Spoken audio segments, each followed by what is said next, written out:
with great virtues, out of compassion, for the sake of this assembly and all living beings, please turn the wonderful Dharma wheel to teach us how to leave suffering, attain bliss and birth and death, and quickly realize non-birth.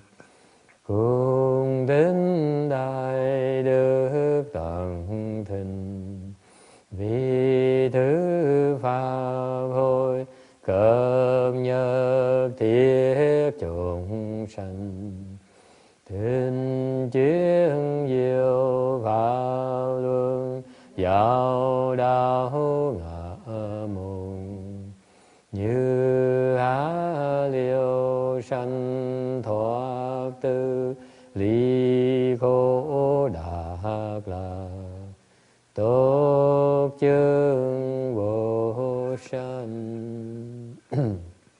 Homage of the Blessed, Noble, and Perfectly Enlightened One.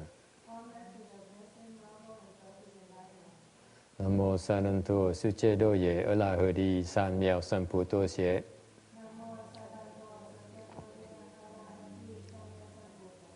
Nam mô Tát Đạt Tha Tô Già Đà Già A La Ha Đế Tam Miệu Tam Bộ Đà Tọa.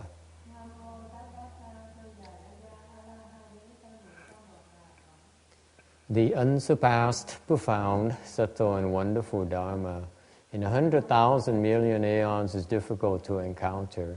Now that I've come to receive and hold it within my sight and hearing, I vow to fathom the thus come one's true and actual meaning.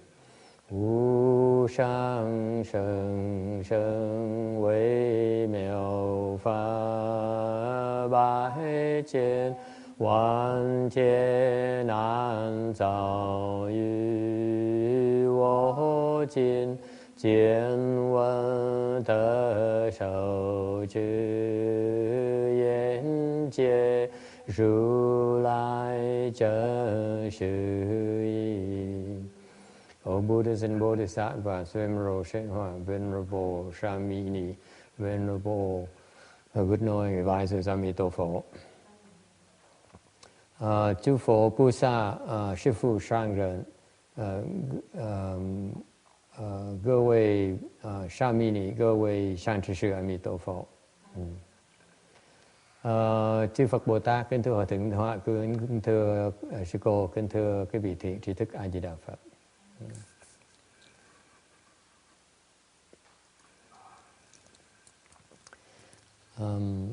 Welcome to our Amitabha Sutra lecture on the 22nd of January 2012 in Grossmead, California. We are lecturing on the section where it's called certification, meaning that the Buddhas of the 10 directions certify the validity and the inconceivable nature of this particular sutra. Đang giảng về cái phần mấy cái chư Phật đang chứng nhận về cái kinh này là một cái kinh bất khả tư nghị.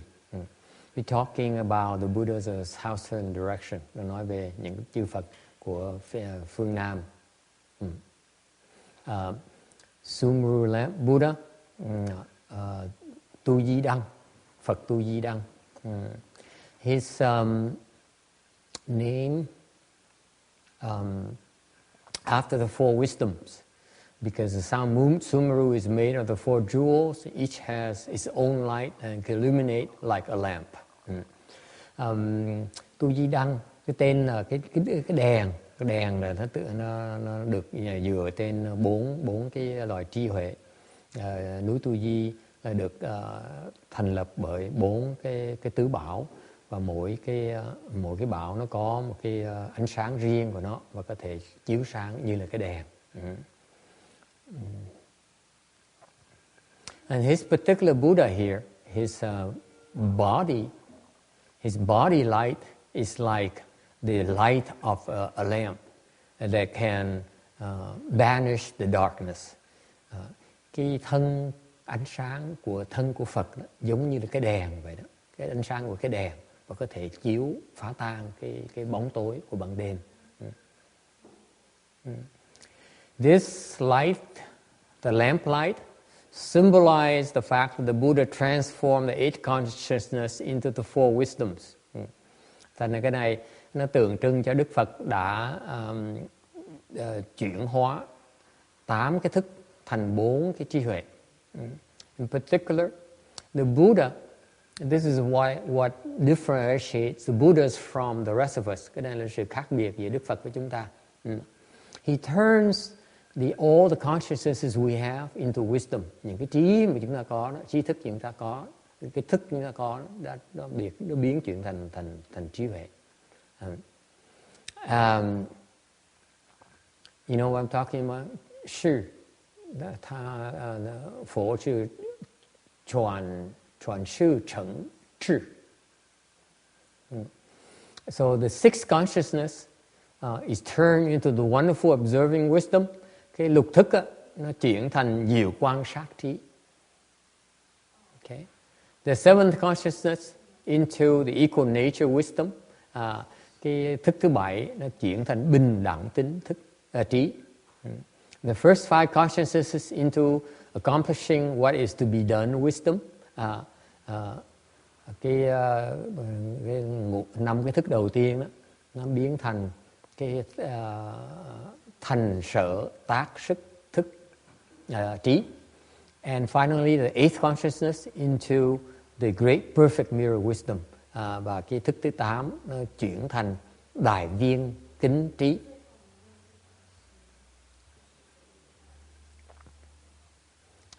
Okay. In the other lectures, we talked briefly. Gave some details about how these 8 consciousnesses are turned into the 4 wisdoms. Probably in a prior section in this sutra even. So, does anyone have any questions about these 4 wisdoms or 8 consciousnesses? Lúc trước như mình có giảng phần nào đó, nhiều cái bài giảng mà đã giảng về cái thức nó chuyển thành trí rồi. Có ai có thắc mắc về những cái thức với trí không? Anyone has any questions about consciousnesses or wisdoms? Okay. In essence, Roberta, consciousnesses are what we perceive. We use to perceive the external environment. Okay? That's called consciousness. The consciousness is, basically what happens, we have our sense organs. Thứ nhất, mình có những cái giác quan. Okay? Like our eyes, our nose, our ears. Those are our sense organs. Okay, our mind. Okay, and these sense organs perceive their corresponding object. Okay, một cái cơ quan giác quan mình. Oh, I don't need to translate into Vietnamese at all today. Oh, cool. Why am I talking Vietnamese? No Vietnamese listener, right? There's no one Vietnamese. That's amazing. On Skype? No. You see? So. Oh, hallelujah. And there's no need to do Vietnamese. We can save ourselves some time. Now.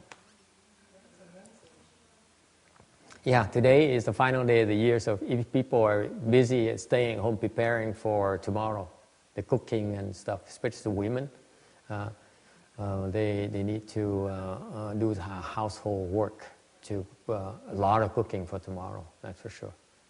Actually, the Chinese, for tonight is like New Year's Eve, so you need to have like a lot of food, right? A lot of special food that you eat. Yes. So for the Chinese, tonight is a night where the family get together and they eat very well. They eat food that like only this time of the year, that's when they eat it. Am I correct? Huh? Yeah. So anyway, that's what the Chinese do. The Vietnamese, I don't know what they do. They probably go out to a temple or go climb a tree or something and get some blessings. Anyway, so you have the sense of organs. Then you face with the eyes sees form, the ears catches sound. So each organ has its corresponding object. Okay. They call dust, the 6 dusts. The 6 organs correspond to, intercept or perceive the 6 dusts. Okay? So far, so good. So you have the sense organs here, and then you have the 6 dusts here. The eyes sees form. The ears hear the sound. The tongue tastes the flavor. Okay? The nose smells fragrances. The body touches things. The mind thinks of things. Okay? So all that, the mind thinks of ideas, okay, of concepts. So these sense organs here perceive the six dusts. And between the objects and the sense organs is called consciousness. That's what we use. 8 consciousnesses. Okay? And you, okay. All right, so far so good? Okay, so this is how we interact with the external world through our consciousnesses. Now, the consciousnesses, they cause confusion. Okay, I don't need to explain in Vietnamese. It's my habit again. So the consciousnesses, when you rely on consciousnesses like we do, okay, the consciousnesses are inaccurate. They cause problems. For example, what kind of problems? They're limited, first of all. Okay? For example, our eyes. We cannot see behind our eyes. Okay? So the consciousness, the eye consciousness is limited by space. Okay? So therefore, if you depend on the eye consciousness to perceive things, then you cannot see things that you're supposed to see. Okay? Same thing. So all the consciousnesses, the consciousnesses have limitations, have inaccuracies. Okay? Have measurement problems, and therefore, if we depend on our consciousnesses to interact with the environment, with the external world, then we are limited by our perceptions. Okay. Whereas, if you use cultivation to turn the 8 consciousnesses into the 4 wisdoms, then your perception is no longer limited. It's unlimited. Okay? This is what differentiates the sages and the Buddhas from us, in that they turn the consciousnesses into the wisdoms, okay, which are no longer limited. All right? Any questions about that? Okay. In particular, I want to emphasize here on this slide 468 that the 6th and 7th consciousness are first transformed through causes. Meaning that we need to plant the cause. When we are cultivating, we are planting causes to transform the 6th and 7th consciousnesses into wisdoms. It has happened first. There's an order of transformation for it to work. Yes. We need to first transform the conscious mind and the ego into wisdoms. Okay? No, that is an ongoing process. Even after you have some transcendental wisdom, you still need to continue to cultivate. And as you continue as you get deeper into your cultivation, that's when you start transforming the consciousnesses into wisdoms. For example, let me put it this way for you. For example, the sages, let's say a 4th stage arhat. Let's say an arhat is a sage in our world, okay?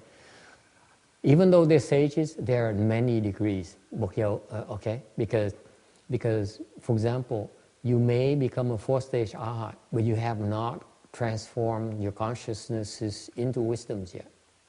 So arhats can vary degrees of wisdom. Okay, the more of these consciousnesses they transform into wisdoms, the wiser they are. In essence, okay. So when after they reach 4th stage arhatship, then they work on transforming their consciousnesses into wisdoms, and so they need to go through an order process. They need to transform the 6th and 7th consciousnesses first. Okay, so that's why in cultivation as we guide you in your cultivation, we help you plant the causes for you to eventually transform the sixth and seventh consciousnesses into wisdoms. Okay? And then the rest of the consciousnesses, the first five and the eighth consciousnesses, are then transformed as a result of your retribution. Okay? That's a distinction you need to make when you cultivate. Okay? And this Buddha's light, wisdom light, the light from his four wisdoms, can destroy all the three delusions. What are the three delusions? Okay, the three delusions here refers to the view delusion, the delusion as many as the dust motes, and finally the delusions of ignorance. Because this particular Buddha's light, if you encounter his light can help us eradicate these three types of delusions. Okay? Meaning the view and thought delusions. Okay?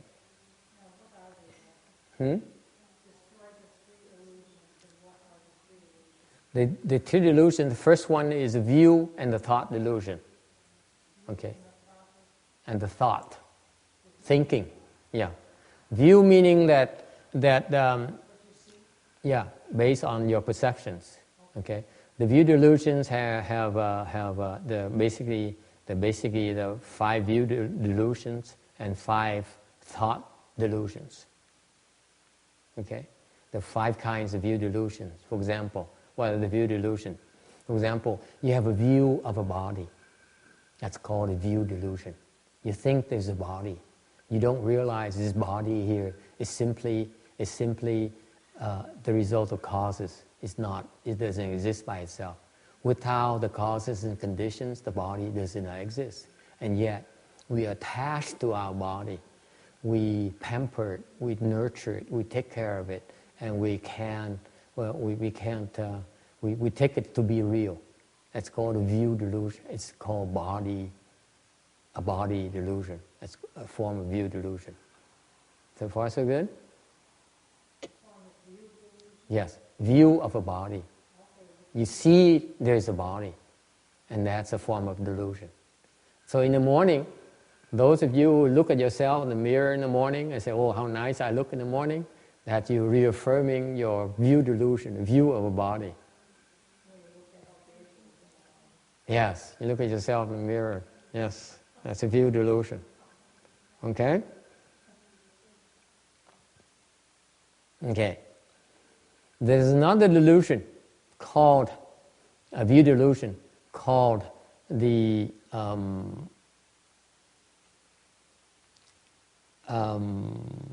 sanh, biện, chia. Okay.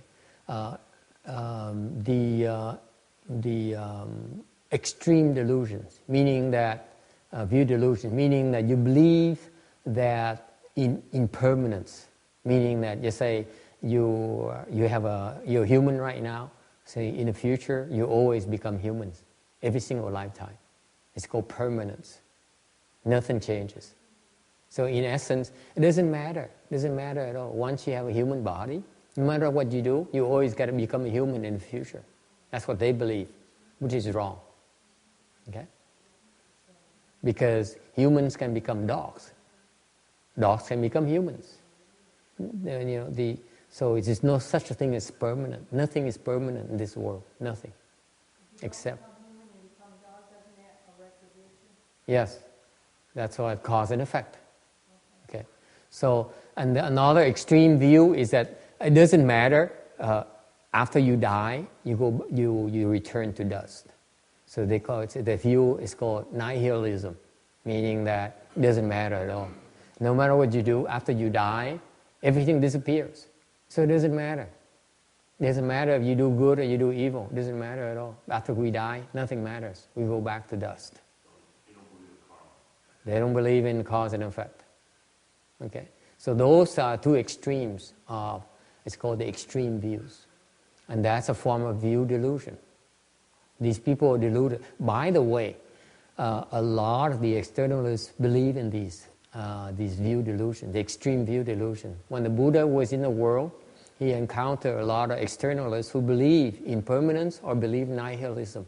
They didn't realize there's such a thing as cause and effect, causes and conditions.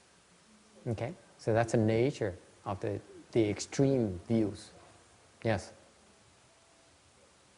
In Catholicism, they say from dust you come and dust you return. Right, and that they're wrong. Clearly, there's no such a thing as from dust you come and dust you return. We came here because of conditions. We leave here because of conditions. The conditions coalesce, and therefore we're here. We have this body. When the conditions cease to exist, then this body disintegrates. That's so as simple as that. Okay? So the Catholics are wrong in teaching the people that. All right. And there is also a form of view delusion that believes, for example, that there is, they believe what is not a cause to be a cause. For example, there are some externalists who have opened their heavenly eye and they observe a dog dying and the dog ascending to the heavens. And so they say, and that means that you should observe the rules of moralities of dogs, imitate the behavior of dogs, because after you die, then you can be born to the heavens. So they take what is not to be a cause to be to wrongly assume to be a cause, meaning the behavior of a dog will cause you to be born to the heavens. They actually see that. They actually see this is a known fact. The externalists open the heavenly eye. They see a dog dying and see the dog's soul rise to the heavens, become a heavenly being. So they said, I should behave like a dog so that I can be born to the heavens. Yes. Is that limited view when they're heavenly eye? They only see a little bit, they haven't seen everything. That's right. They only see something. This is the danger of small knowledge, of limited knowledge. It is true that they can see the dog being born to the heavens. That's a fact. The dog being born to the heavens is a fact. However, they don't realize. They only see the small part of the picture, and they feel that they know it all, and that's the fallacy of little knowledge, of incomplete knowledge. Okay, so this is a form of view delusion. What is not to be a cause, meaning behaving like a dog, and they take it to be the cause to be born to the heavens. Okay, so these externalists then they behave like dogs. They gnaw on bones, they dig holes and hide bones, and they like to behave like a dog, hoping to be born to the heavens. Okay? And that's a form of view delusion. You're laughing, but you don't realize that a lot of people in the Buddha's time believe in this because they have a following, many followers, okay, who actually behave like this.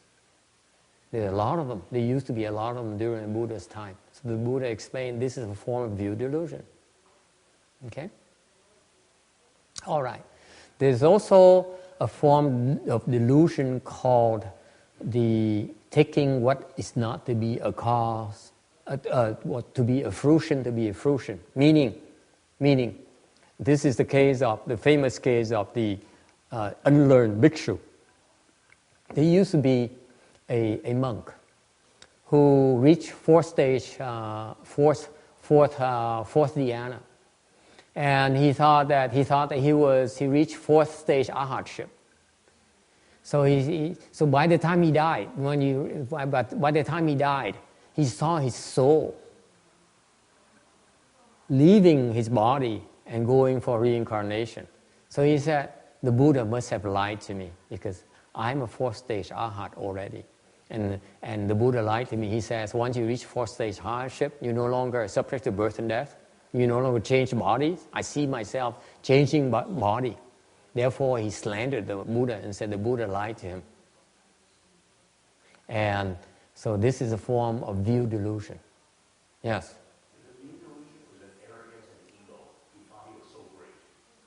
It's a combination of that. Also, the basis of that is arrogance and ego, of course, because he is deluded into thinking that he reached fourth stage hardship, but he hasn't yet. Okay, but also view delusion because he actually perceived himself, okay, as being born, going through the process of birth and death again, and that's a form of view delusion. He thinks that he's above birth and death, but he's not, and this is common to cultivators, by the way. They feel they accomplished something special, and therefore they have these delusions of them being so special. Okay? So far, so good? That's 4. Okay? And finally, there's a 5th view delusion, which is what? I forgot. Shen, bian, jie, ju, xie. Finally, the 5th one is deviant views. Okay? This is the worst one. Of all the view delusions, the deviant views are the worst. Because the deviant view says that these people do not believe in cause and effect whatsoever. They simply say, there's no such a thing as cause and effect. And therefore, it's deviancy. Deviancy means that they don't believe in cause and effect. It's a very serious offense. Okay? So, those are the 5 kinds of view delusions that people have during the Buddha's time. And these are very, very difficult problems to overcome. Let me tell you, any of those 5 view delusions, if you have them, it's very difficult to overcome. For example, a view of a body is extremely difficult to overcome. We attach our body, period. Okay? And that's a form of delusion. Yes?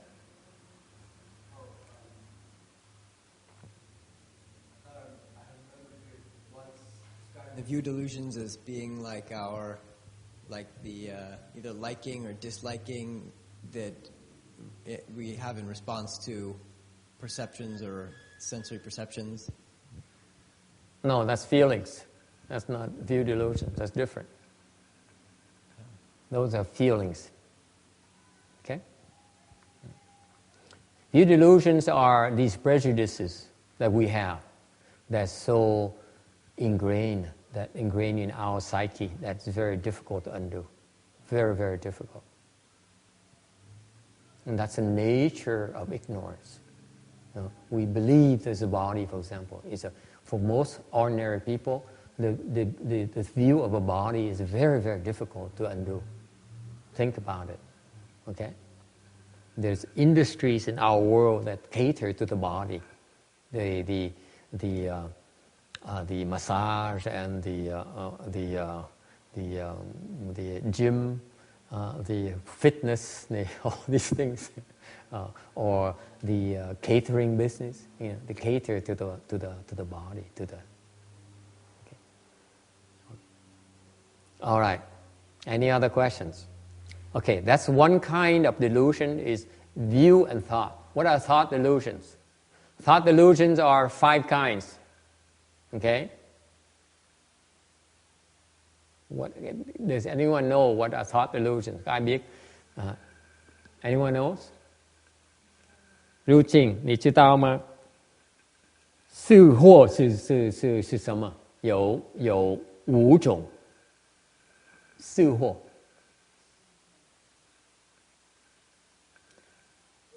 见是惑、成煞惑、无明惑。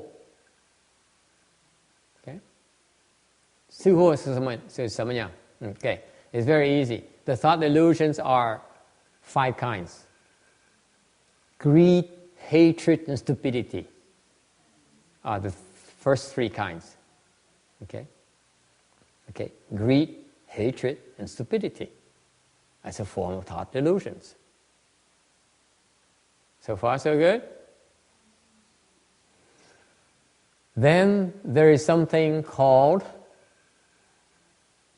arrogance. It's a hard one. Yeah. Arrogance. We all know about that one. Okay, it's so automatic for us. Okay, I'm better than that. Yeah, he's so stupid. Yeah. Okay, arrogance. Okay, and number 5 is doubt. Doubt. Yes. You're skeptical. You don't believe it. You don't believe people. Particular. It's not right. And of course, because it doesn't make sense. It's illogical. It's non-factual. It's all hearsay. Okay. It's a lot of bunk. The Buddha. Who is the Buddha? What does he know? Why should I trust him? Okay.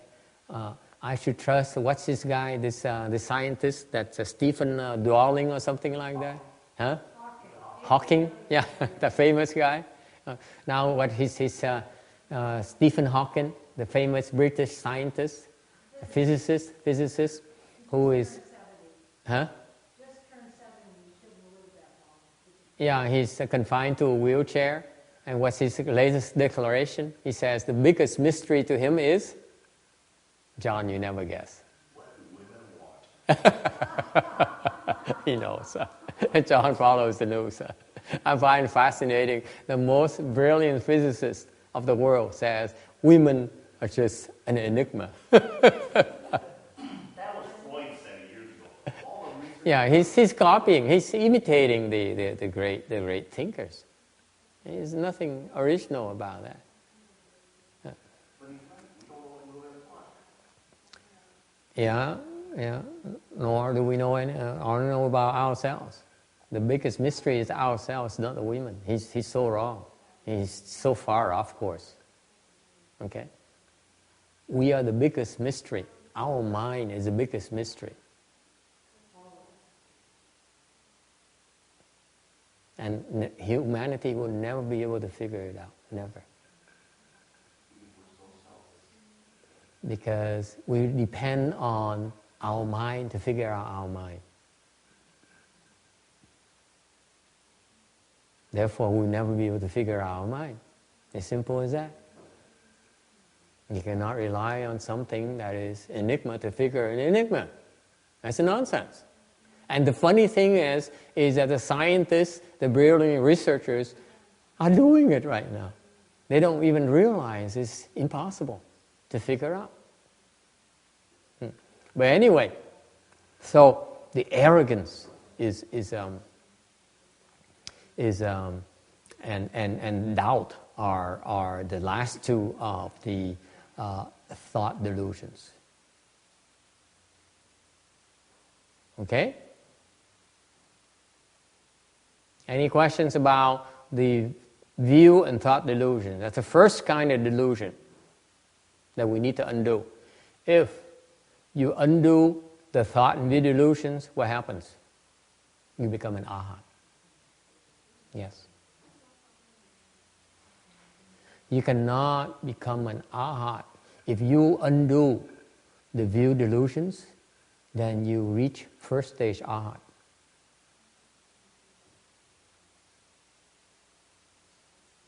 Okay?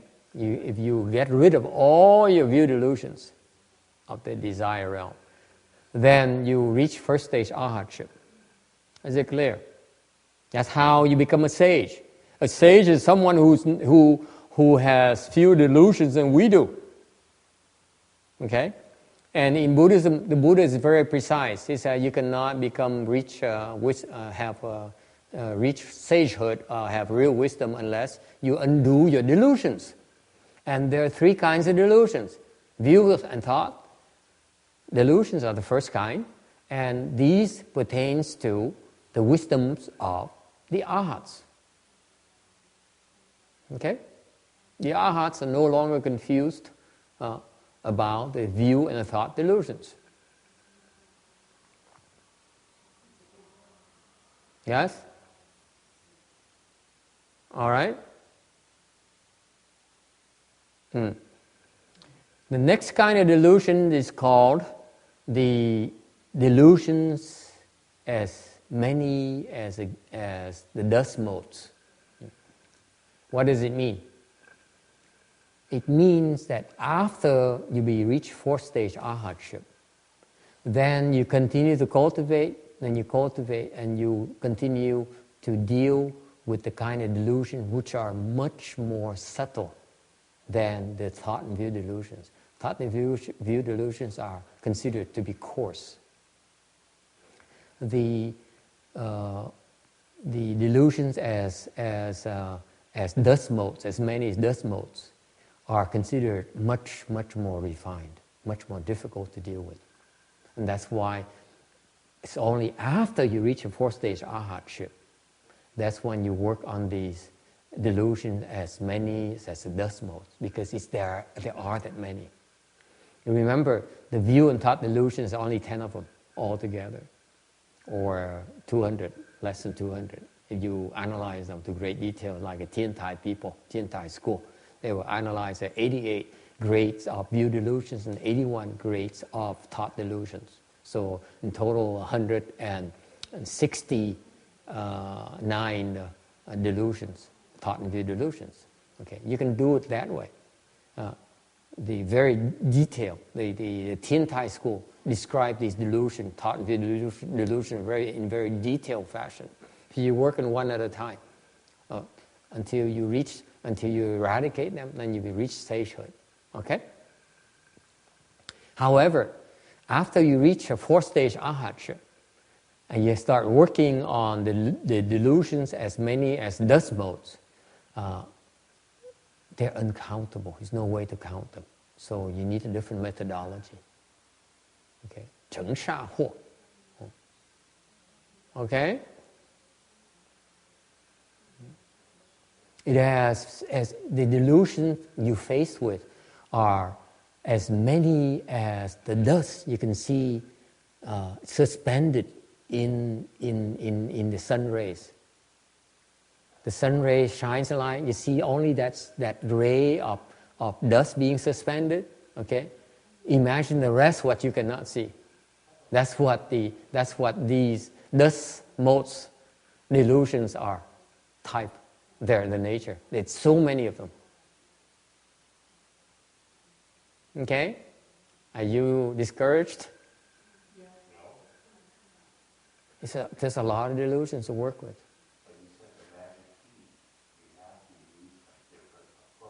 Ah, that's right. Very good. Very good. Very good. Right. Right. Absolutely. Very good. Very good. It turns out the same thing. You do not, if you want to deal with the view and thought delusions, let's say, you don't want to go through 169 categories of view and thought delusions. That's way too many. Okay, it's not Chan-like. In the Chan perspective, we simplify. We show you different pathways to get there without, counting them or without classifying those such great details. The classification to details is for academic purposes, for analysis purposes, but it's not practical for practice. 169 is way too many things to keep track of. Let's face it, right? I mean, I don't believe you have more than you can keep track of more than 10 items yourself, right? So it's not practical. So anyway, yes, there is ways to go about doing it, and the Buddha the Buddhism has many tracks to help you get there. Okay, but let me tell you, it's not easy. It's very hard. It takes commitment. My whole point here is that it's doable, but it takes a lot of commitment. Okay, and finally, you get to the delusions of ignorance. And when you get to delusion of ignorance, there are 10 grades of ignorance that you need to break through, okay, to become a Buddha. If you break through these 10 parts of ignorance, you will become a Buddha.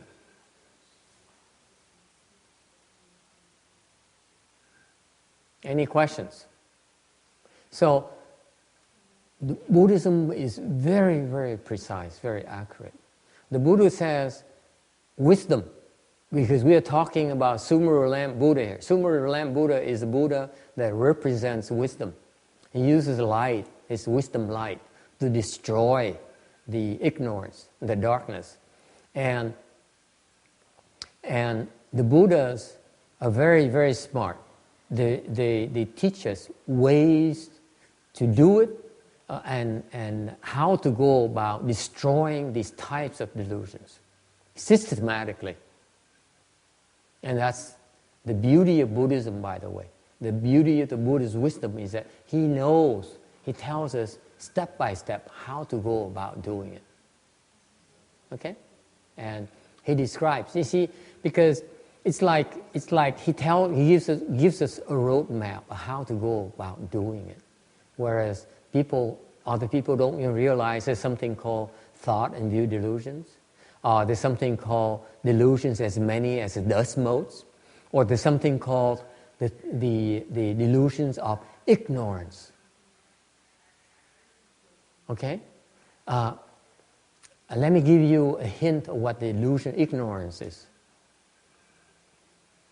The delusion ignorance are the worst kind of delusions. They're the most difficult to deal with. They're extremely difficult to deal with. Okay? You know why. And this is something that John will never be able to guess.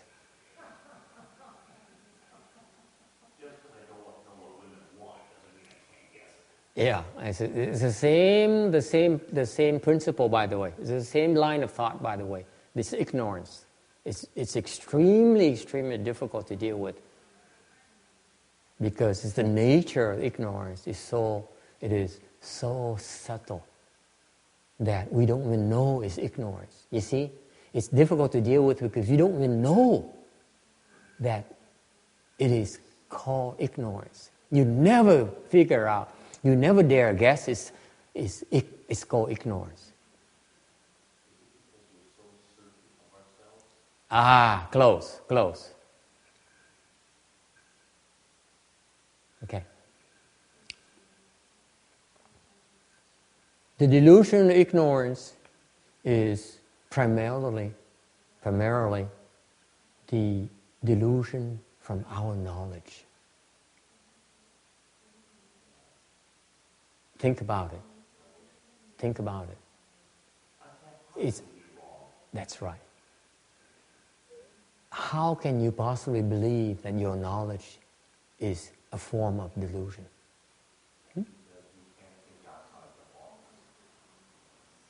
We are confined in a box by our knowledge. And our what? Ignorance. Yeah. The knowledge is actually, your knowledge is actually the ignorance. Is actually ignorance. It's the most frightening thing. It's the most difficult thing to deal with. Because we are so enamored with our knowledge. We are proud of our knowledge. We seek knowledge. That's right. We seek insights. We seek knowledge. We pride ourselves in our knowledge. And that is a form of ignorance. So the Buddha is fascinating because the Buddha says, right now I'm talking to you from a theoretical perspective because you're not there yet. But when you get there, the Buddha is very detailed. He says, there's certain types of knowledge that bind you. Not all knowledge is bad. You see, that's the danger. Okay, let me spell it out for you. Not everything we know is bad. Okay? For example, if you say that the law of cause and effect is bad, it's not bad. It's good knowledge. Okay? There's such a thing. Okay? But among our knowledge, there's certain types of knowledge which are extremely, extremely vicious, very detrimental for us, and we don't even know it. So the Buddha says, there is these types of things that bind you, and you have no clue at all. So that's what's fascinating about the Buddha's wisdom. He knows precisely what's keeping us. For example, let me tell you, I see that monk you mentioned, Thomas, that you admire so much. I see that monk being stuck at his knowledge, but I cannot tell him. I don't care. Doesn't matter. You name any monk, I tell you. Okay? I see him being stuck where he's at right now because he's stuck on his thinking like he knows about that. And I see that as delusion. I cannot tell him. That's how dangerous it is. Because he says, I am a superior monk. I am better than any of them. I look at him and say, yes, you are. But that doesn't make you a Buddha. See what I mean? The objective is to become a Buddha. It's not to be better than anyone else. We cultivate to become a Buddha. It doesn't matter if I'm better than you. It's irrelevant. As long as I'm going towards Buddhahood, then it makes sense to me. Does it make sense to you? And this is a problem with knowledge. They think they know. They think they're better than someone else. Okay? They think they know. They see, look at you. Oh, she's confused. You're confused. He's confused. Okay? So he says, I'm above that. But then he doesn't realize that he's stuck with his knowledge. And that's the danger of wisdom. That's why it's so dangerous. These people are very wise, extremely wise. And they don't even, because they're so wise, I see so many of these people. I see they're so wise that they don't realize they're stuck by the wisdom. The wisdom are keeping them stuck. That's how dangerous it is.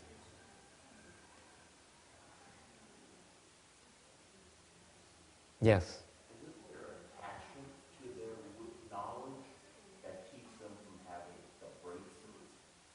They're so sure that they are right.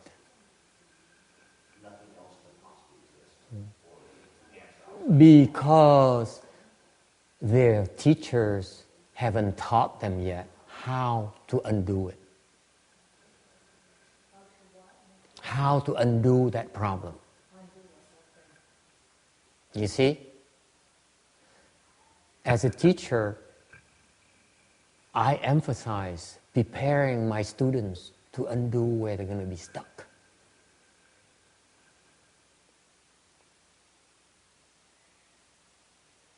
Okay? Because if you're not careful, you'll be stuck for many, many lifetimes. You will not make it. It's very, very difficult. Okay? I'll give you an example of being stuck. And we're talking about very high level Sangha. Okay? You heard of Master Xu Yun. Okay? Xu Yun, Lao He-Shang, the teacher of my teacher. He's an 8th ground Bodhisattva. Okay? And the 8th ground Bodhisattva has a problem. He's stuck with that very, very spot, and they don't even realize it. And it is so bad that they don't know.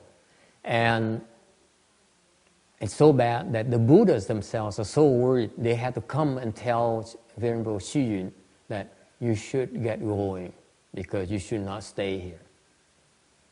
Because they would not listen to anyone else.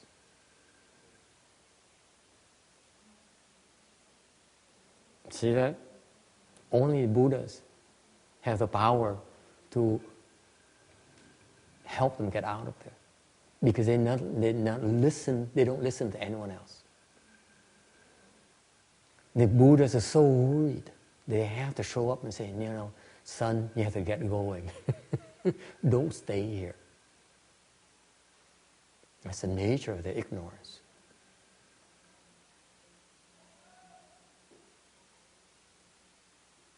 It's a very scary proposition. Think about it. You're stuck there forever. These stages get stuck there forever.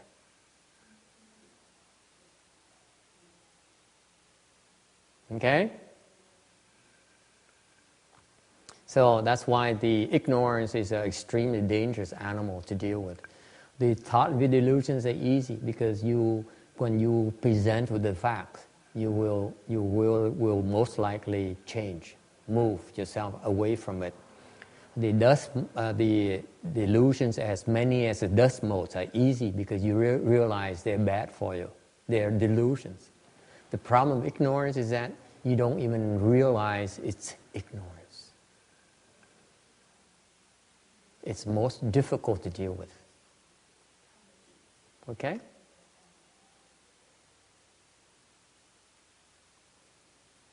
All right. Any questions? Ai thắc mắc gì không? Does anyone have any questions? 入境有问题吗？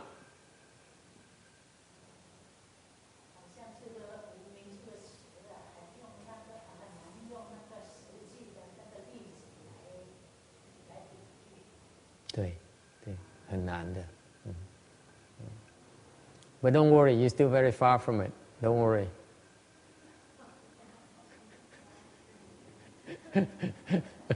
太远了，不必关心。Yes.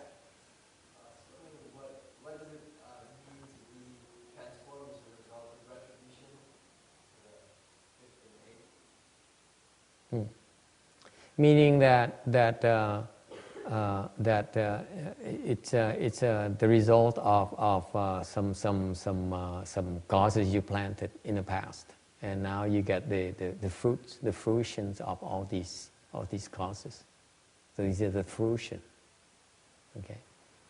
So you first need to plant the causes. Eventually, the fruition will manifest as the other two wisdoms. Okay, it's just a small discernment for references for cultivators. When you get there, then they'll become clearer. Okay.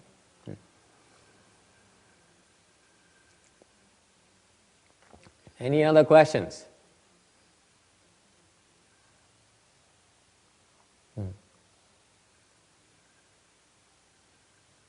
All right. So the wisdom light can destroy the three delusions. So this Buddha here specializes in destroying the three kinds of delusions. All right. Any questions? 469. In the southern direction Buddha, there's a Buddha called Measureless Vigor Buddha. Có một cái vị. Okay. This is named. He's named after the practices. Okay. Measureless alludes to the practices. Okay. He specializes in bringing benefits and bliss to all sentient beings. Ta cho mình ly lơ有情. Okay? That's what this Buddha does. He vigorously benefits and brings bliss to all living beings. All right? Meaning that he practices for a long, long time the 6 paramitas and all the countless sort of practices. Okay? And at the causal grounds, when he was practicing the Bodhisattva path, he's always vigorous, fearless, and never retreated.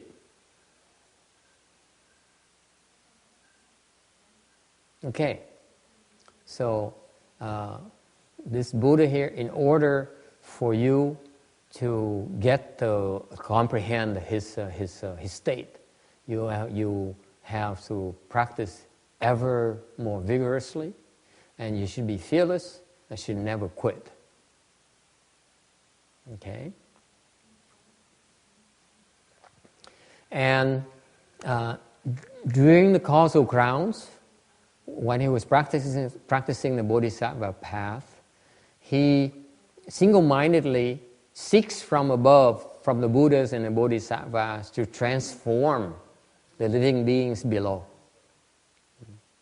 He would never mix defilements with defilements. He does not retreat. And that's how he ultimately, he practices this way for a long, long time. Ultimately, this kind of practice brought him to Buddhahood. So in other words, this is one pathway to Buddhahood. You vigorous, you fearless, and you never retreat. In everything you do, in your practice. It's that simple. You vigorously, you keep on becoming more vigorous. You're afraid of nothing. Okay. For example, I would tell you one thing. Yesterday I talked about the fact that there are demonic obstructions in your practice. Because in fact, if there is a proper Dharma, then definitely there will be demon obstructions. No two ways about it. If wherever there is the proper Dharma, then there will be demons. Demons. Yes. Okay. So if you're afraid of the demons, then you should not be practicing the proper Dharma. You should not be practicing Mahayana. Okay. Wherever there is Mahayana, there are demons, and lots of demons. Lots of big demons as well as baby demons. There are lots of male demons as well as female demons. Female demons come in the form of girlfriends. Male demons come in the form of boyfriends. That's a joke.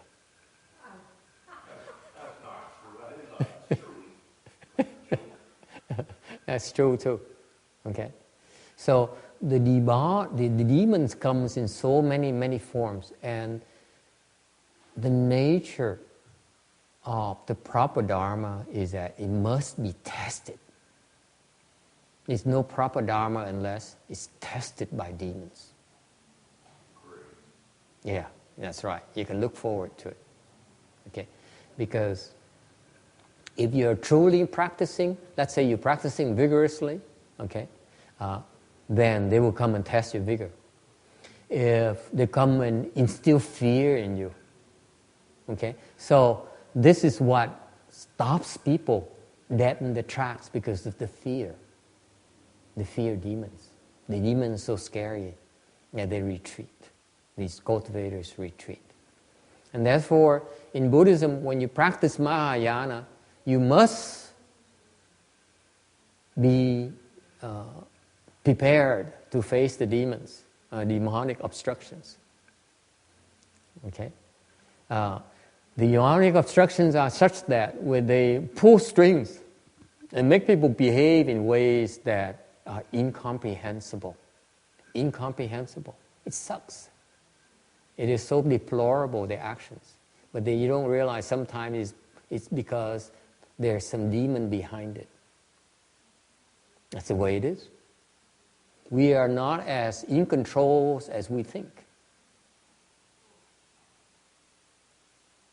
Okay? So part of this Buddha's practice is that he's fearless. Even though he faced many demonic obstructions, he faced many problems, many obstructions, many humongous problems, okay? But he never retreated. He never became afraid. That's what kept him on the track to become a Buddha. Okay? Do you need Vietnamese or no, you don't Vietnamese? Okay, fine. Okay. I haven't explained Vietnamese yet for the last hour, so. Yeah. Now the Vietnamese complain on the tape. They listen to the tape. How come there's no Vietnamese here? How am I supposed to understand this? All right. Yeah, get out the Google translator. I don't care. Okay.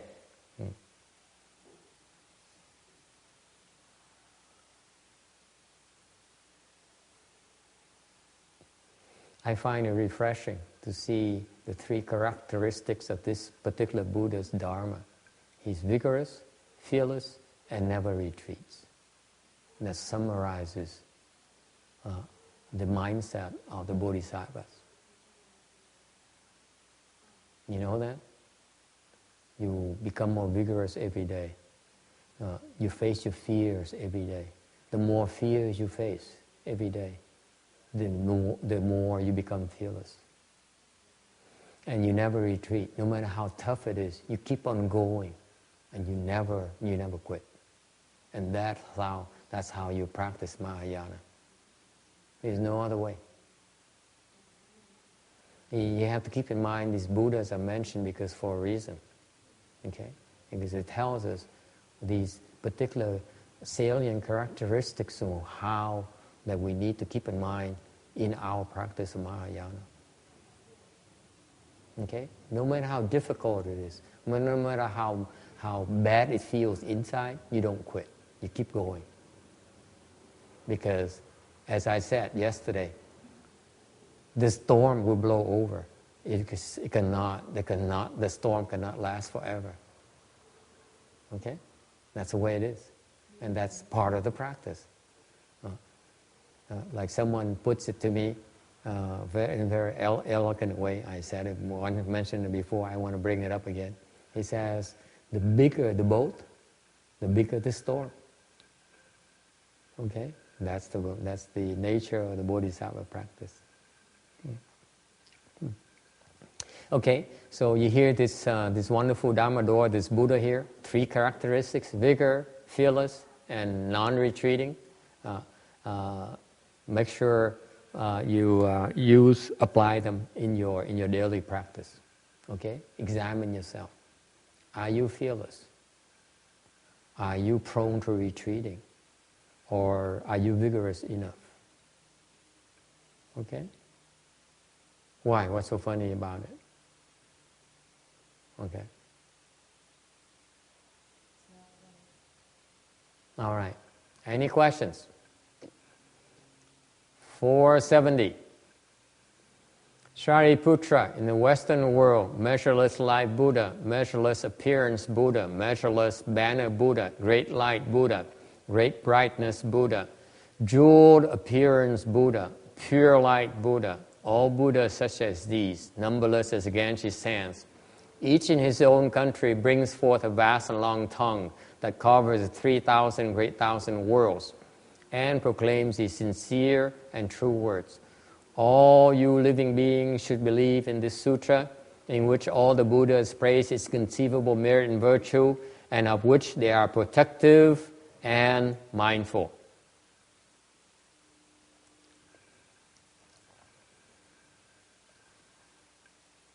(471) 舍利弗，西方世界有无量寿佛、无量相佛、无量传佛、大光佛、大明佛、宝相佛、净光佛、无数等恒，河沙数诸佛，各于其国，出广长舌相，遍覆三千大千世界，说成实言。汝等众生，当信是称赞不可思议功德，以解诸佛所护念經. Này xá lợi Phất, ở thế giới phương Tây có Phật vô lượng thọ, Phật vô lượng tướng, Phật vô lượng tràng, Phật đại quang, Phật đại minh, Phật bảo tướng, Phật tình quang. Giống như vậy, hằng hà sa số chư Phật, mỗi vị đều ở cõi nước của mình hiện ra tướng lưỡi rộng dài trùng khắp cả tam thiên đại thiên thế giới. Nói lời thành thật như vậy, chúng sanh các ngươi và tin vào công đức khen ngợi không thể nghĩ bàn và kinh được tất cả chư Phật hộ niệm này. Okay, so now we're on slide 473. In the Western direction, there are 7 Buddhas that represents the measureless Buddhas who also praise his Pureland Dharma door. 474. The first Buddha of the 7 Buddhas is the measureless life Buddha. Vị Phật đầu tiên, so this is Vô Lượng寿Phổ, the Phật vô lượng thọ, is just Amitabha Buddha. He also praises Shakyamuni Buddha for speaking of this particular sutra. Okay, of course, he doesn't want to miss the opportunity to praise the Buddhas who explain these sutras. And another meaning is that the Buddhas of the 10 directions are numberless. And all the Buddha's names are based on the numberless virtues, and therefore it's not unusual for many Buddhas to share the same name. In fact, there are a lot of Buddhas sharing the same names throughout the Dharma realm. There are countless Buddhas sharing the same names. Okay? Because they basically cultivated the similar kinds of virtues on the way to become a Buddha. Okay? 475. There's a question about self-promoting. The question says, even Confucians do not praise themselves. Why does Amitabha describe himself as inconceivable? And this is the academician or the intellectuals who ask this type of question. Okay. Shouldn't the Buddhas refrain from praising themselves? The answer is that not only Amitabha Buddha, but also all Buddhas praise this particular sutra and praise Amitabha Buddha. And even if Amitabha Buddha praises himself, what harm is there if it can positively influence living beings, make them aspire for rebirth?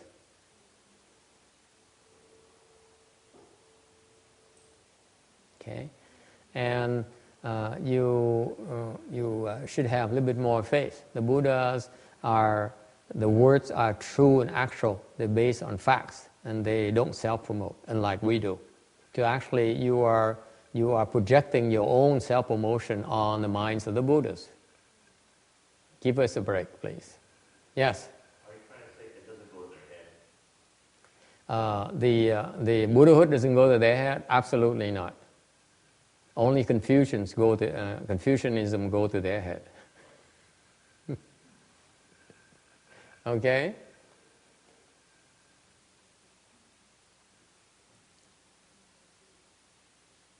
And that's what I find to be interesting, that when we try to explain the profound Buddhist principles to lay people, the lay people who don't understand are the ones who tend to project themselves on the state of the sages.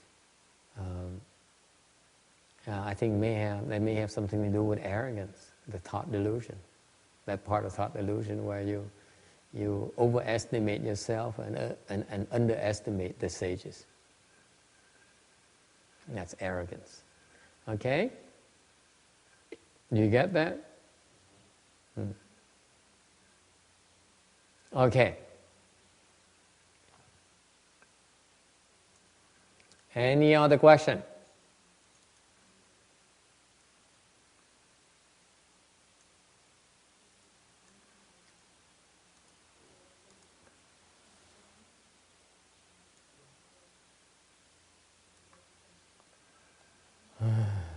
Okay, never mind. I can't do this. Another Buddha is called Measureless Appearance Buddha. The second Buddha is called Measureless Appearance Buddha. So this name is based on his many appearances, meaning that his hallmarks are numberless.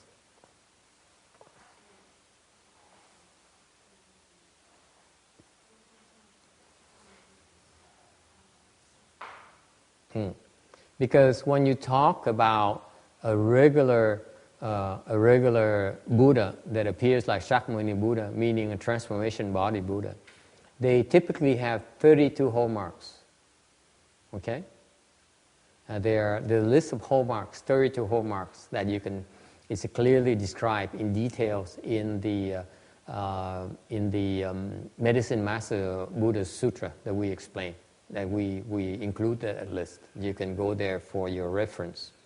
So we're talking about the 32 hallmarks of a transformation or response body Buddha, like Shakyamuni Buddha. However, when you talk about the reward body Buddha, okay, then his hallmarks are numberless, and this refers to that state where his hallmark as many as the dust motes, and therefore it's boundless. His hallmarks are boundless. The reward body Buddha is so refined, is so adorned, that it's incredibly attractive. You look at the reward body Buddha, you can't help but admire and aspire to become a Buddha, just as adorned as that. Okay? And furthermore, each Buddha has 3 bodies, meaning each Buddha has the response body or transformation body. And the second body is called the reward body. The third body is called the Dharma body. And each body has measureless marks. Okay?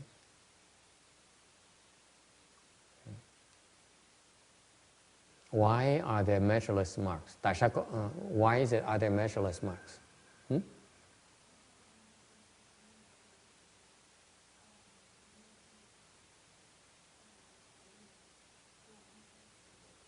Why are there measureless, inconceivable marks, hallmarks?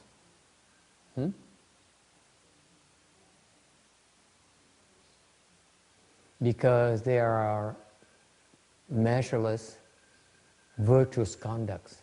Each virtuous conduct culminates in the creation of a hallmark that reflects, that is the result, as the fruition of these virtuous conducts. Okay? So, for example, each of the Buddha's hallmark, the 32 hallmarks that in the response body of Shakyamuni Buddha, is a reflection, is a result of a specific type of virtuous conduct. Okay? So the more of these virtuous conducts you practice, then the more of these different types of hallmarks you're going to have. It's that simple. Okay? 477. Measureless banner Buddha. Okay. He's adorned with numberless jewel banners. Okay. Meaning that his body measurements of his merit and virtues is both high and also very adorned, very tall and very adorned. His body, the body measures the height and width and thickness of his body. Okay, is of his merit and virtues are both tall and high, as well as extremely handsome, and they're so adorned, just like a banner. Okay, so his name here is based on a Dharma. The naming is based on a Dharma. Banner contains the notion of the break the deviant and reveal the proper, meaning that banner can destroy the deviant. Okay, and show what is the orthodoxy, and the Buddha established measureless dharmas that act like banners, destroying deviant and institute the proper dharma. Okay, so this particular Buddha's wisdom is complete, and because of he uses the complete wisdom, he established the Dharma banner in order to destroy the and subdue the deviants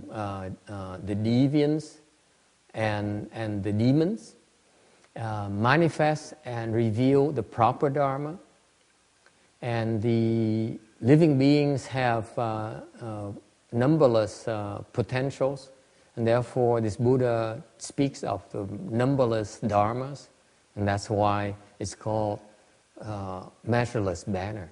He talks, he reveals measureless dharmas to help crossover living beings to escape from the deviant, okay, and return to the proper. Any questions? The Buddha's work is never easy. You have to confront the deviant and teach the proper to help people who are confused. Okay. This Buddha here reminds us that if you truly aspire to cultivate the Bodhisattva path, then you should not be afraid to interface with the deviant and have the strength and the wisdom to deal with both the deviant and the demons in order to manifest and reveal the proper Dharma. Okay? 478. 478. Great Light Buddha. Okay? His name is based on wisdom. Or it could also say that it's based on mark. Okay? For example, in other words, the body and the wisdom, the two kinds of life, the life from the body and life from the wisdom, there's nothing they do not illuminate. For example, the purity, extreme light, okay, penetrate everything. It illuminates in stillness and contain the empty space, and that belongs to the wisdom light. Okay, whereas the body light, okay, meaning that either it shines very far away, or it very far away, or it could shine the body light on specific areas. It's just like the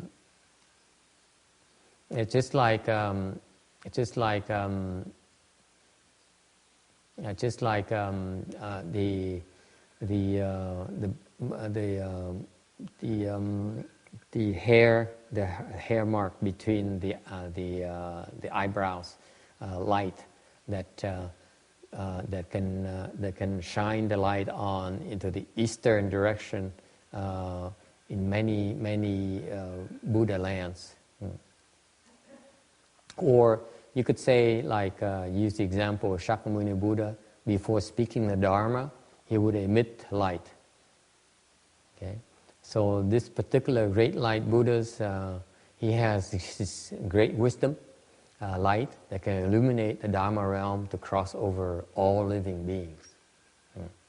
In other words, okay, we cultivate to unfold our wisdom, unfold our wisdom, and our wisdom has a special light that we can use to help people cross over living beings. Shine our light, our wisdom light on them so that we help them escape from their darkness. Okay? Or you could say that when you purify yourself, then your body emits light. That particular light is also able to help a lot of living beings. Okay, so cultivators use two kinds of light: the light from their own body. In fact, the purer you are, the more light your body emits. All right? For example, the heavenly beings, dwellers of the second dhyana, heavens in our realm, their body emit light because they are free from sexual desire, and therefore the bodies radiate light. Okay, or you could look at it as the sages having unfolded true wisdom, and therefore their wisdom light can really shine on others and help others escape the darkness. It can eradicate the darkness in people's minds. Okay?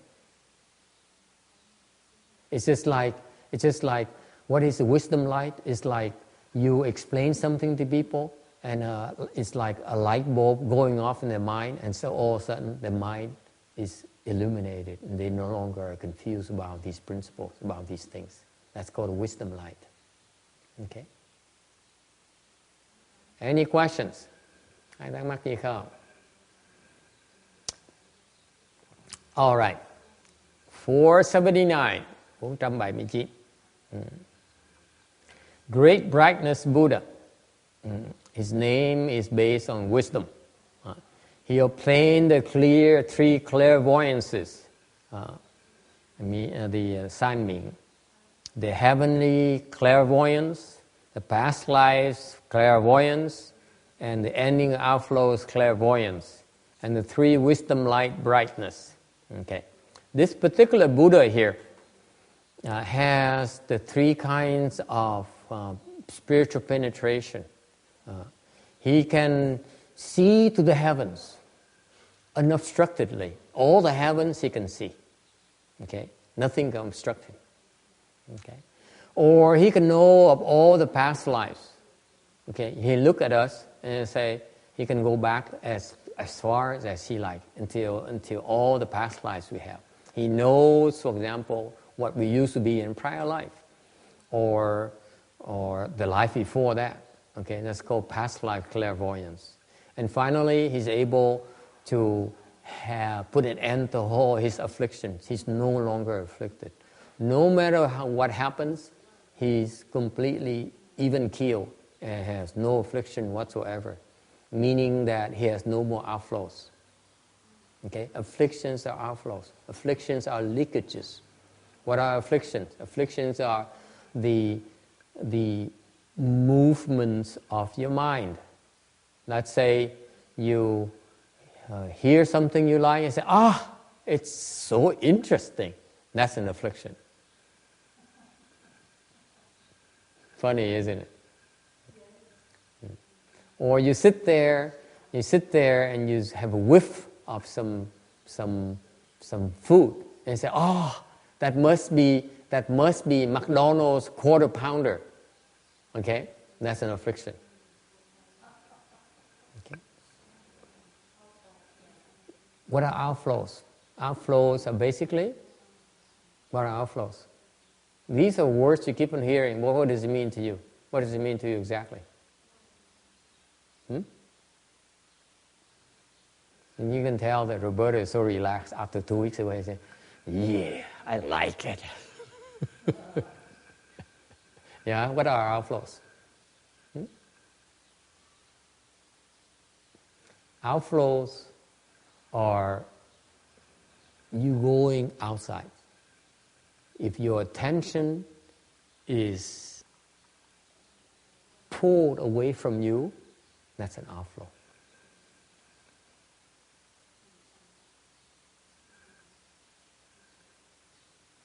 That's an outflow. Low. Outflow is low. Okay, low. Meaning you are pulling away from yourself. You go outside. It's an outflow. Any sort of movement to the outside, thank you, is an outflow. For example, What's an example of an outflow? Give me an example of an outflow. I look. Looking is an outflow. Agree? Yes or no? You look outside. That's an outflow. Hearing the mariachi music across the corner. Okay? That's an outflow. Right? So, in your waking moments, think about this. It's all outflows. It's all outflows. Yes?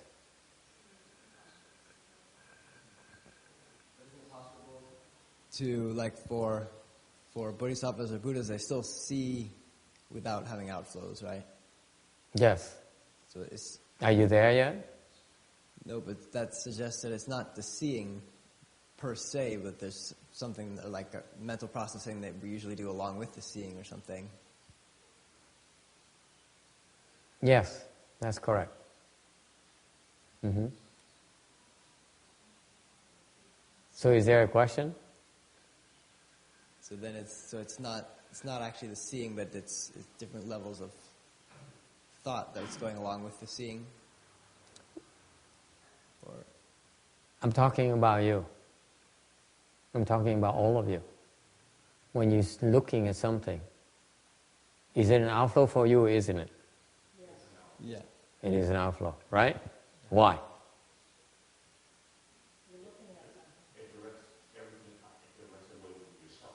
Yeah. You're being pulled out. An outflow because you're losing.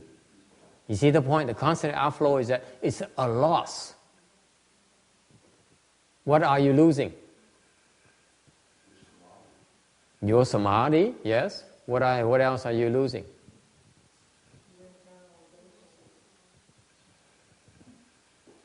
Your concentration, your life force is being split. You're here, you have so much here. Here's your base, here's your life force, here's concentration. And you're diverting some of it to look at something, to hear, listen to something, smell something. So all these are outflows that diminish your concentration. Right? Are we on the same page? As long as our concentration is diminished, then it's an outflow. And then the answer to the question that Thomas has earlier is that as long as you can listen and you can look without diminishing your concentration, then it's not an outflow. Simple as that. And if you can do it, the more power to you. Yes? It's like 24/7, you're constantly that. That's why we get tired. That's why we need sugar. That's why we need snacks. This is why we need to drink. See? Because we need to replenish our energy. Because our outflows deplete our energy.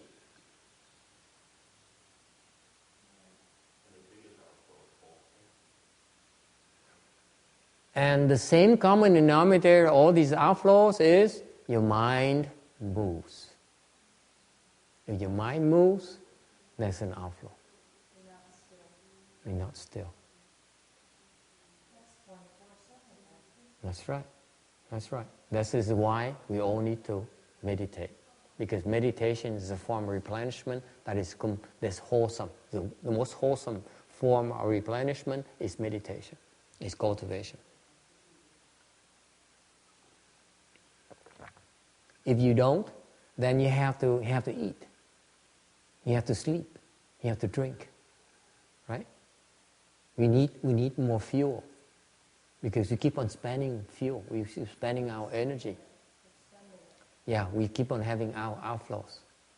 Okay? That's why when we meditate, what do? We close our eyes. We shut our 5 sense organs. So we minimize our outflows. Never mind. I know I have one young person here today. 2 young people. Maybe 3. Maybe 4. Maybe 5. I don't know. Okay, I'm being lenient. My point here is that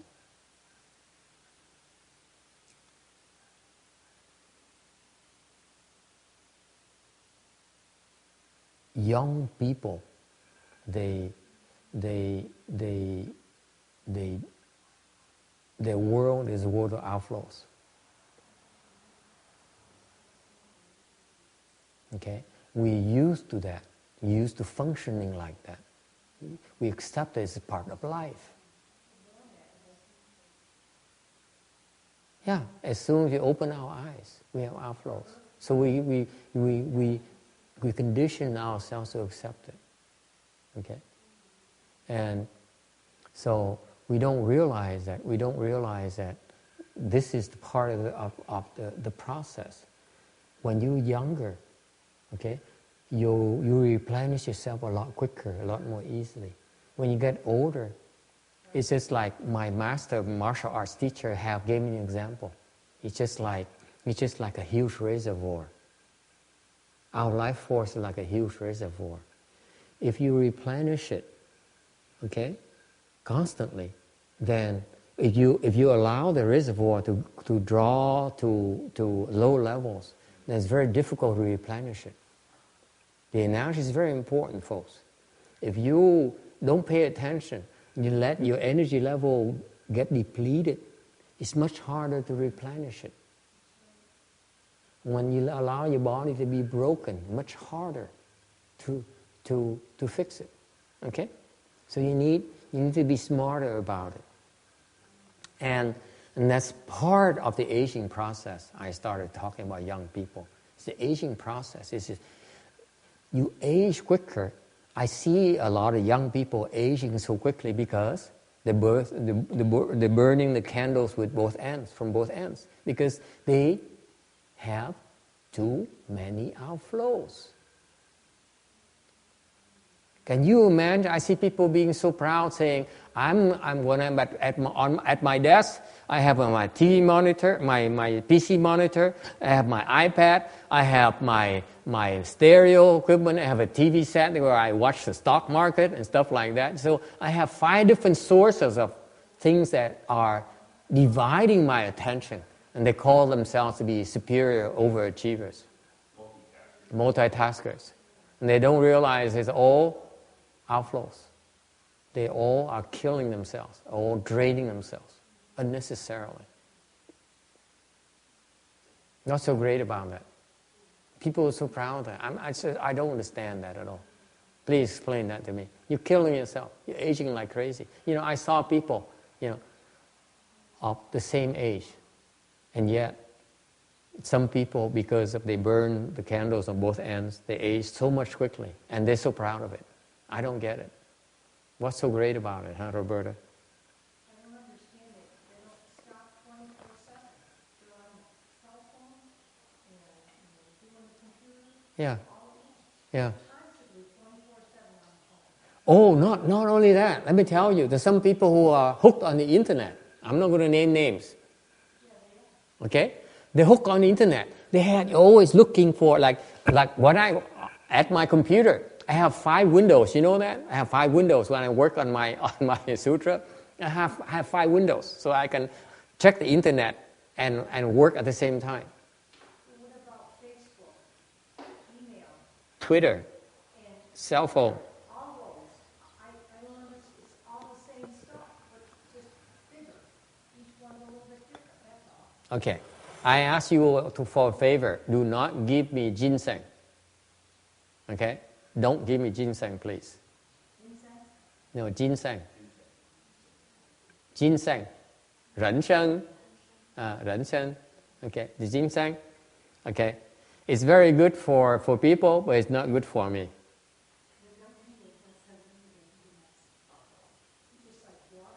Okay.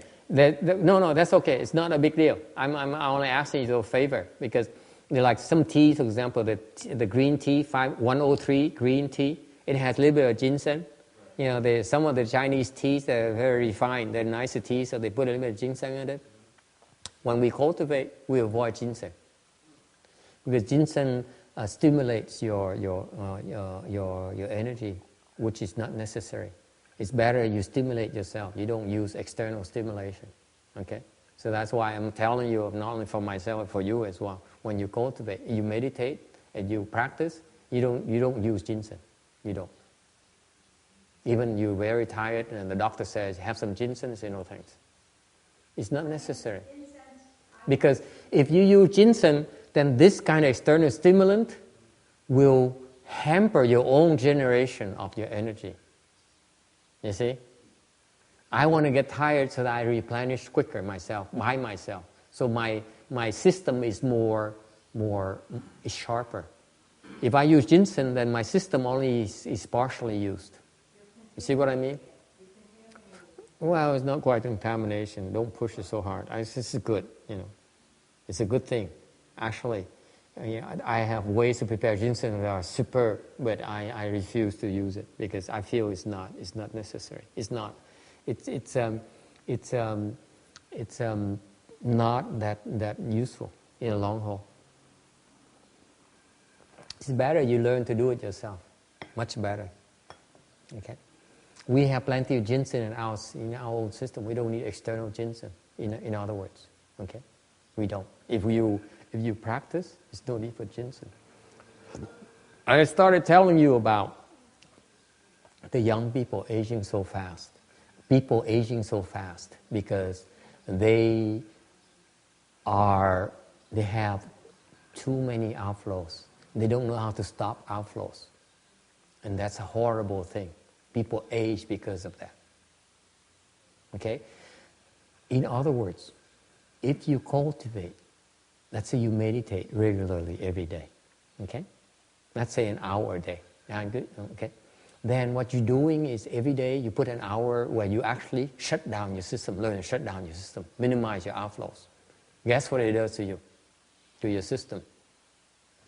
It slows down your aging process tremendously. You need that break. Cultivation slows down or reverses the aging process, believe it or not.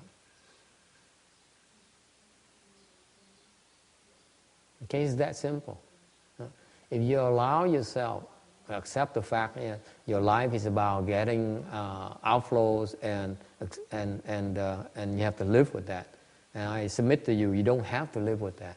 You can learn to undo that. You can learn to limit the damage you're doing to yourself. Your work is doing to yourself. Society is doing to you.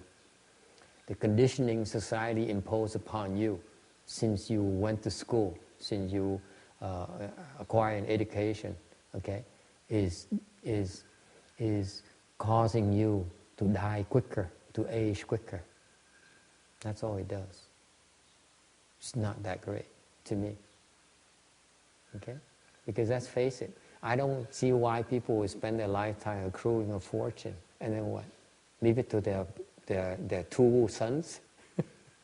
It doesn't make sense to me. What for? And then you spend you get old and you look and you rationalize why it makes sense to have done that, why it's meaningful. Okay? And to me, you're a victim of your own of the society conditioning. We don't need to accept outflows as a fact of life. We should not. And you can say all you want. It goes back to you must learn, you must commit to practice every single day to limit the damages. Okay? Any problems? Any questions? Yes. On the great greatness of Buddha, he has three clairvoyance and all these things, but don't all Buddhas have those attributes? They all do. Very good. It's a good question. They all have the same attribute. They all have the same spiritual penetration. All the same skills. Okay. However, this particular Buddha here is named that way because the name indicates the pathways he took to become a Buddha. Okay, he specialized in these 3 clairvoyances as his part of his practice. Okay, or the other Buddha, the prior Buddha, for example, specialized in breaking the deviant and revealing the proper. Yes, I mean he chooses the hard way. He says, I'm going to go fight the demons, and I will I will tell them about what's proper, what's improper, okay? And I'm going to make a lot of enemies. I'm going to make a lot of people unhappy with me and come attack me and slander me and take me to court and abuse me, okay? And spread rumors about me. But that's part of his work. And this guy, this Buddha here, the next Buddha here, he says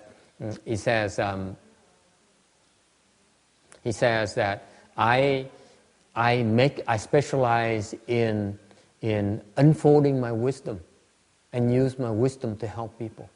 My wisdom lies to help people. Okay? Because by using my wisdom, I help people solve more problems. I help point out to people where they're wrong, where they can stop their leakages. Okay? I show people where they have outflows.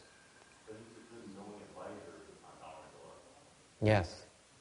Okay? So each of these Buddhas, they chose a certain pathway in their practice on the way to Buddhahood. That's all it means. So what it means to us, ordinary people, is that we look at these Buddhas and see which ones we have affinities with. For example, we hear all these Buddhas. That means that we're exposed to their dharmas. So in the future, we have the seeds to practice the dharmas they practice themselves. Why is it important? Because when you hear these Buddha names and you understand how they got there, and you practice their Dharma doors down the road, you know what's going to happen? You most likely will be born amongst his retinues, their retinues. I wouldn't be surprised if I listened to, like I keep on telling you about Shakyamuni Buddha, life stories, and the various Dharma doors he practiced. It's because I have affinities with him. So that's why I was born here to the Sahara world, and I continue to practice under his Dharma doors. And it means that I receive this whole host of these Dharma protectors who've been protecting Shakyamuni Buddha on his Bodhisattva path. You know that? Along the pathways, there's so many Dharma protectors. Okay? So if you choose the same pathway, you have the same protection. And the same tests. The same demons as well. Okay? The same package. The thing. The whole thing. Okay? All right. Jeweled appearance Buddha. His name is based on marks. Jewel conveys the concept of veneration and honored. Okay? The Buddha's marks are numerous and very adorned, refined and superior, inspiring living beings to venerate and honor him. Okay? Each and every single hallmark is superior and special,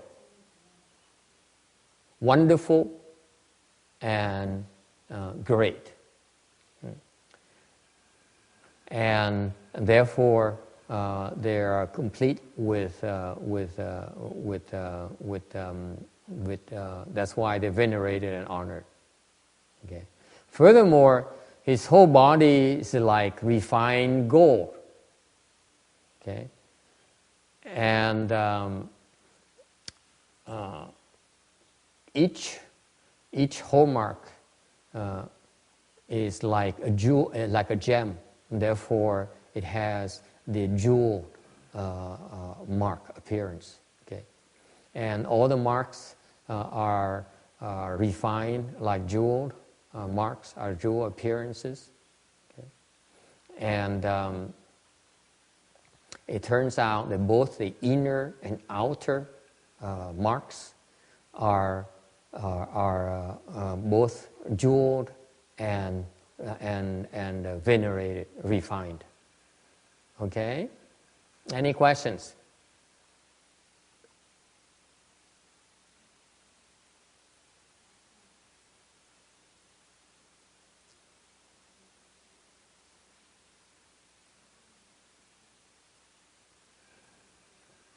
All right, 481.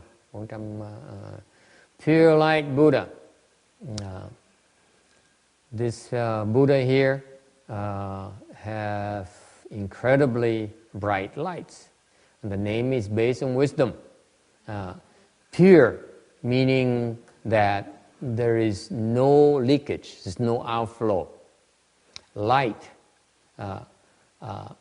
refers to the light of the body and the light of the wisdom. And that's why it's called pure light. Okay? Meaning the light of the body and the wisdom has no outflows. This is a form of light that the sages radiate. The sages radiate light from the body and from the wisdom that have no outflows. The light there is a special kind of light that is not like the way we see it. You must have spiritual eye before you see it. It's not the regular sunlight or the regular light you see there, but it's a special kind of light that only with the spiritual eyes can you see it. Okay, and this is because you emit this kind of light because you put an end to. You begin to put an end to your afflictions, certain types of afflictions. Okay? When you put an end to your afflictions, then you begin to emit light. Okay? For example,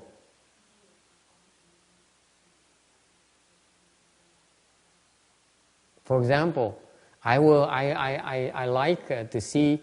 For example, I see Ru Jing here emit light because she put an end to most of her sexual desire.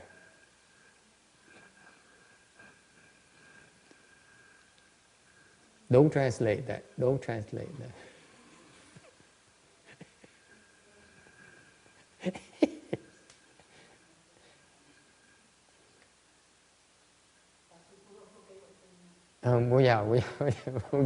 不要你知道。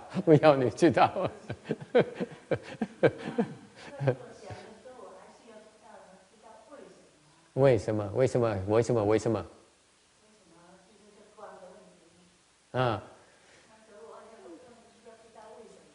？Because sexual desire is a form of confusion.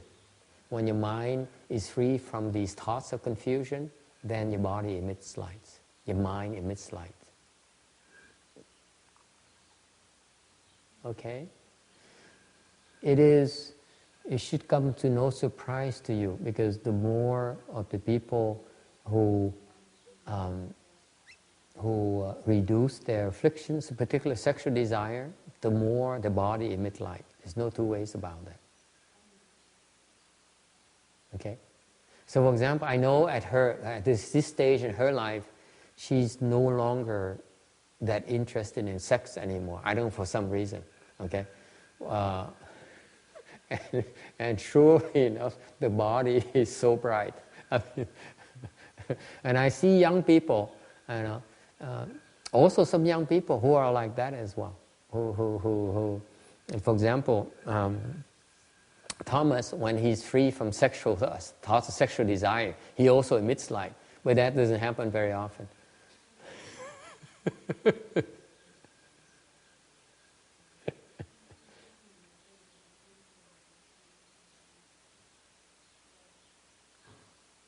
Okay? Okay. So your afflictions, your defilements, when you have few of those, okay? And when your wisdom light becomes perfected, and you are apart from defilements and you are purified, then there's nothing that you cannot illuminate. This is the state of this Buddha. Okay? So let me explain that to you, his cultivation process, how he got there. Giảng cái việc, his pathways. Okay? He cuts off his afflictions. He cuts off his defilements. Okay? He doesn't look at people's defilements or people's afflictions. He looks at his own afflictions. He looks at his own defilements. He doesn't blame someone else for being mean. He doesn't blame someone else for being evil.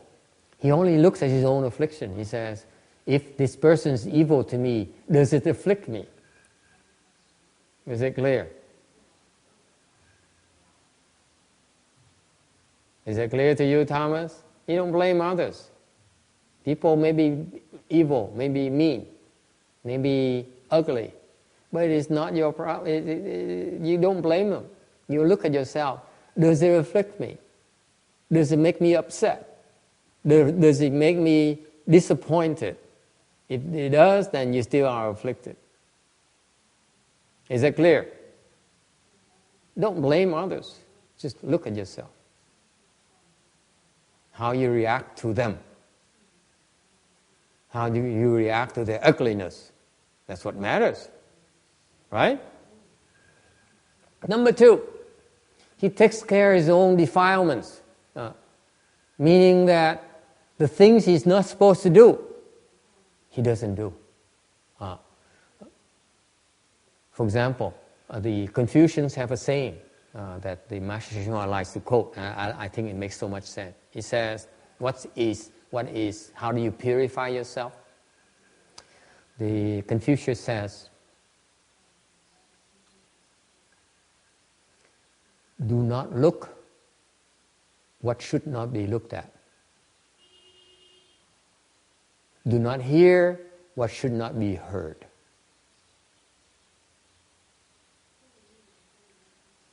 Okay? Do not say what should not be said. Do not think what should not be thought of. That's purifying yourself.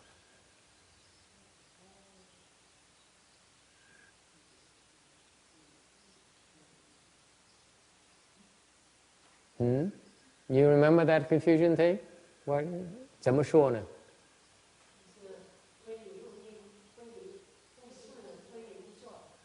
对，非礼勿听，非礼勿视，非礼勿言，非礼勿作，不想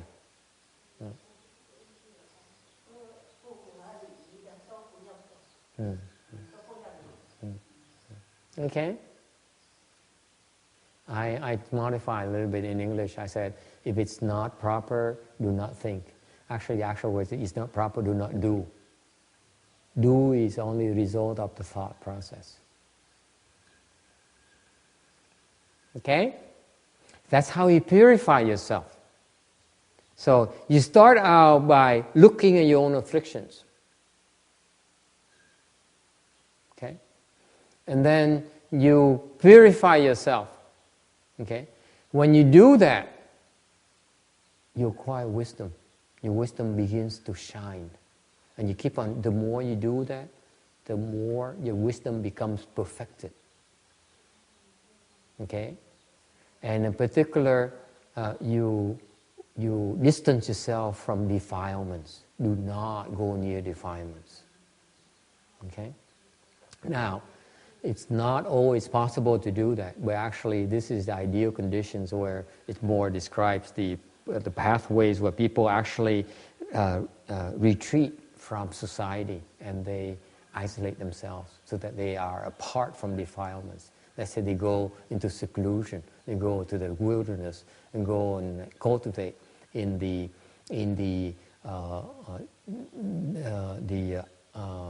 high mountains or the deep or the deep valleys Okay? That's all you do. Then that's how you acquire wisdom.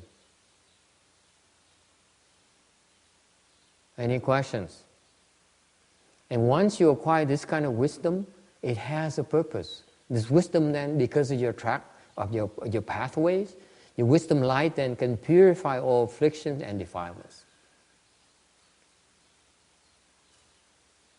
Any questions? Ai thắc mắc gì không? If you don't have any questions, time is up. My 2 hours are up. And we can stop. Yes. Yes. There's a question. It was about. I remember hearing somewhere that like your body is a product of false thinking. It was created by false thinking. So what's the question? Is that correct? Yes. What about it? I'm just wondering, like, or is basically this whole, I mean, wouldn't then the whole world as well be created by false thinking? Yes. The mountains, the rivers, the valleys are created of false thinking. Yes. What about it? So if we put an end to all, if everybody put an end to false thinking, there would be no mountains and no rivers, no world. Yes. No body, no person. Yes. But then So is there a question? that sounds like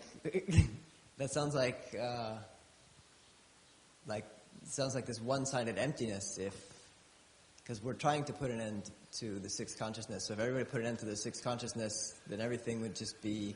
It sounds like this blank, dull emptiness kind of description. Yeah, where's the wonderful existence part if there's... I don't know. Why do you ask me? I still see mountains. I still see rivers. So why are you worried about something that's only a theory? I don't know, I'm just curious. Let me ask you this then. If that's the case, if everything is made from false thinking, and if you stop false thinking, everything disappears. You know what that means? They're all Buddhas. Are you Buddhas? Then why you worry about it? We ain't Buddhas yet. It's going to be a long time before we become Buddhas. So it will be a long time until the end of time. There still be mountains and rivers because not everyone will become Buddhas. No. Not at the same time. Because one person Buddha, one person becomes a Buddha, 10 quadrillion zillion people becomes living beings. It's endless. The timing is not there. Your assumption, your premise is everyone stops thinking. That everyone stops thinking is too much of an assumption. It's impossible.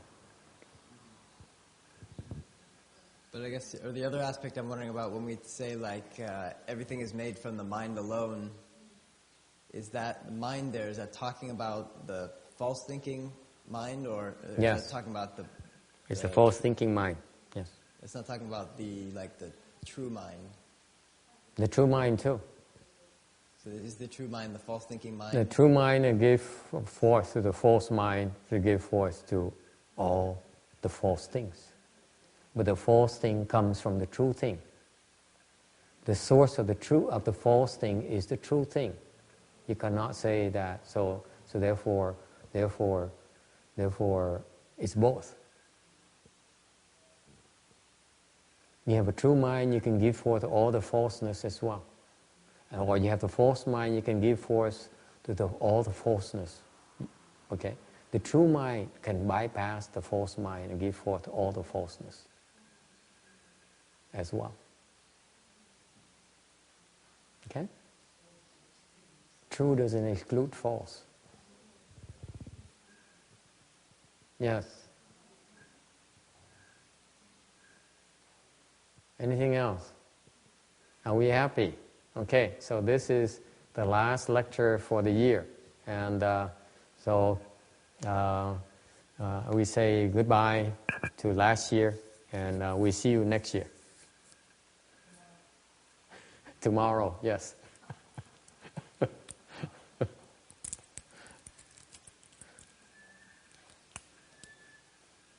We have more visitors.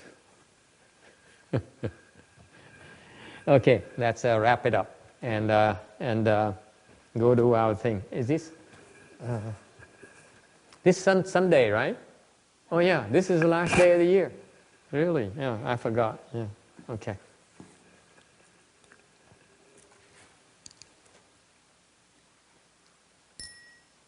May these merits and virtues adorn the Buddha's Pureland, repaying the 4 kinds of kindness above, aiding a threefold path below.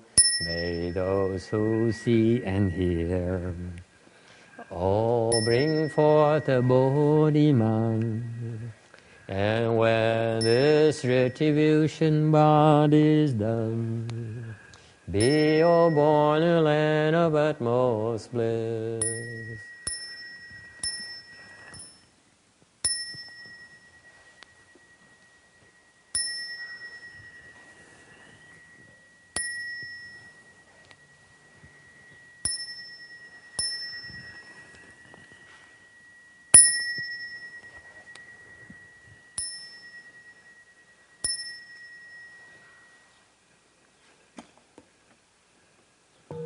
Nam-mô Tát Chư Văn殊Sư利Bồ Sát. Nam-mô Tát Chư Văn殊Sư利Bồ Sát. Nam-mô Tát Chư Văn殊Sư利Bồ Sát.